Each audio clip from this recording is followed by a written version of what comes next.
On March 5th, the sixth day of the war, the Pentagon stood at a podium and said something that sounded like good news. Iran's missile and drone attacks had dropped sharply. Launches were down 90% from day one.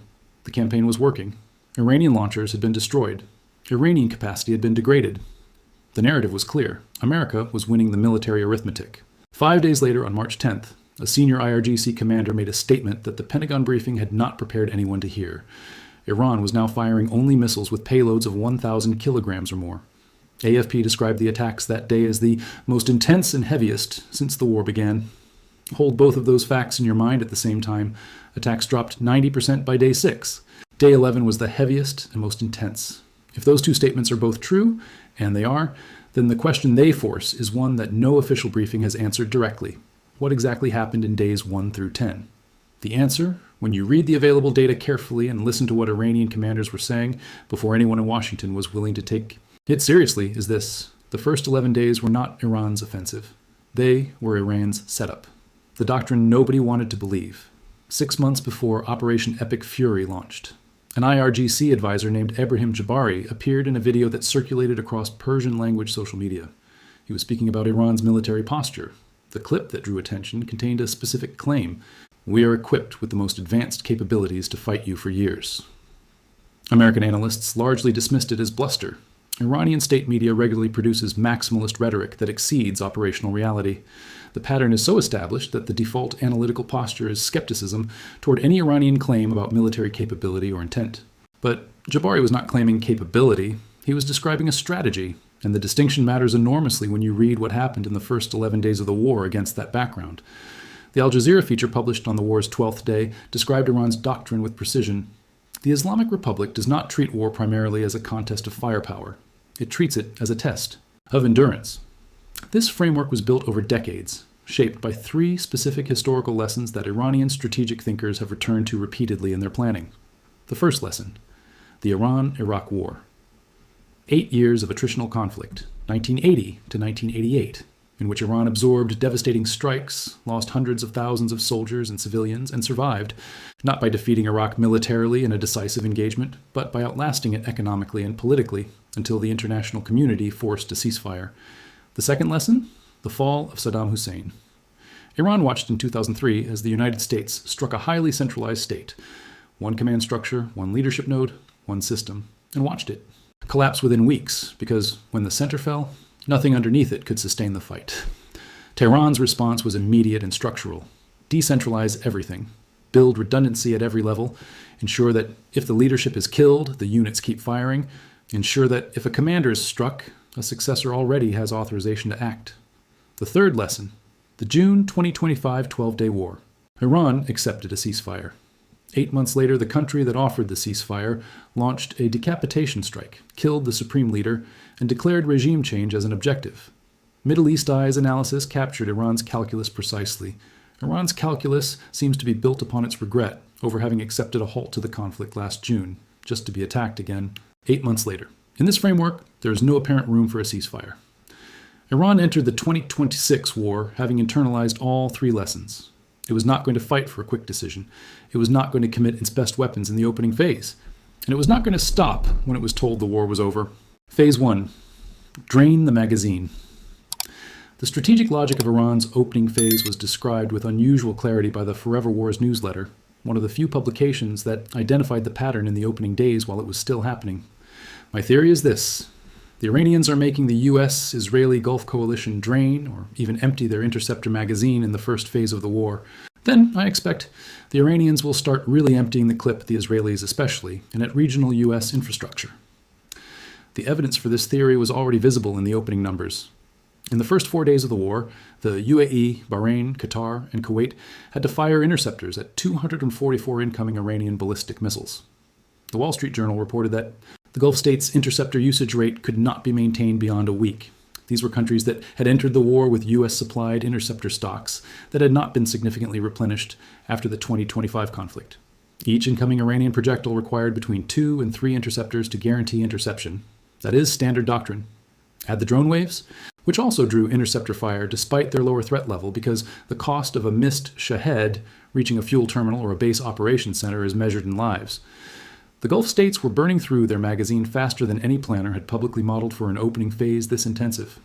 And critically, Iran was not firing its most capable weapons at this stage. The strikes in the first 11 days were dominated by older systems, Shahab variants, Qam-1, Fateh 110. These are weapons with lower payloads, shorter ranges, and reduced precision compared to the Khorramshahr, the Imad, the Khaybar-Shekan.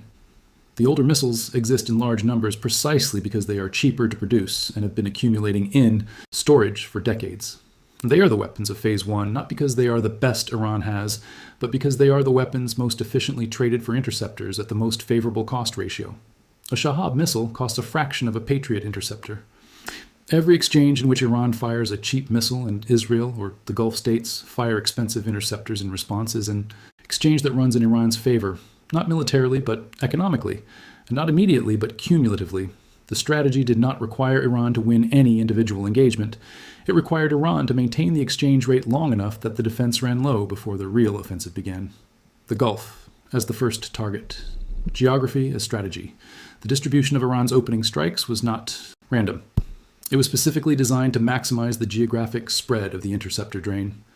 Iran struck all 6 Gulf Cooperation Council countries in the first days of the war, the first time in history that Iran had attacked every GCC member simultaneously.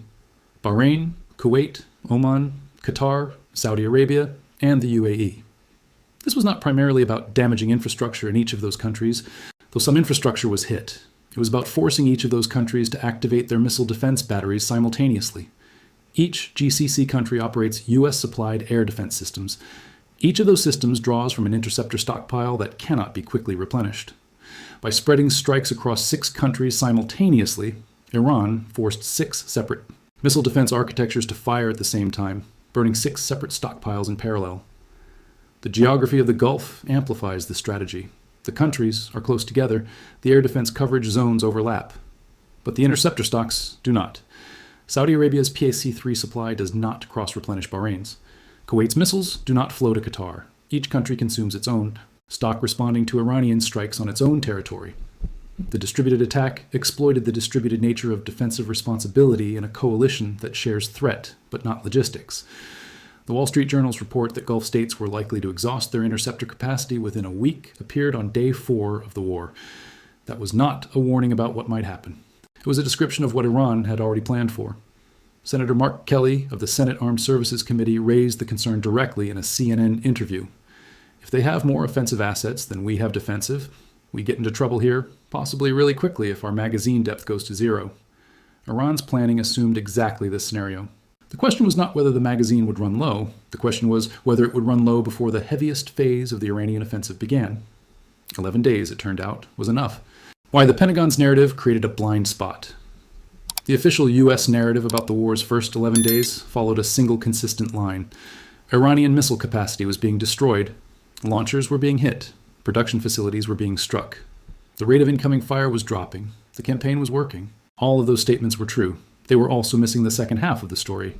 Yes, Iran's launcher count was being reduced, but Iran entered the war with approximately 2,500 ballistic missiles and enough production infrastructure that even damaged facilities retained residual capacity. The reduction in launch rates from day 1 to day 10 was not solely, or perhaps primarily, the result of U.S.-Israeli strikes on launchers.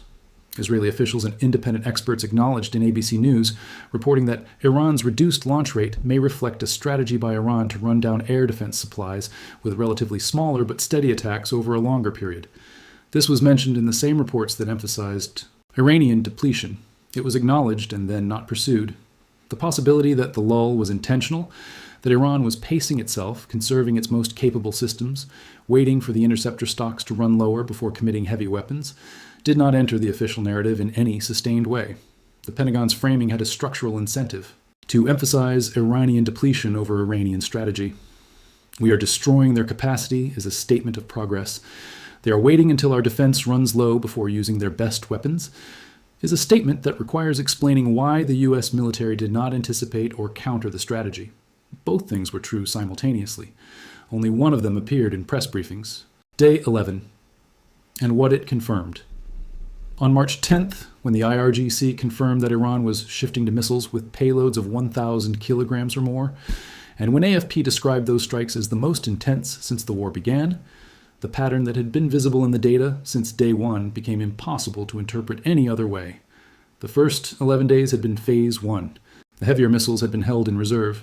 The Khorramshahr, the Imad, the advanced Zulfiqar variants, the Khaybar Shekan, these had not been the primary weapons of the opening phase. They were the weapons of the phase that began when interceptor stocks had been sufficiently drained.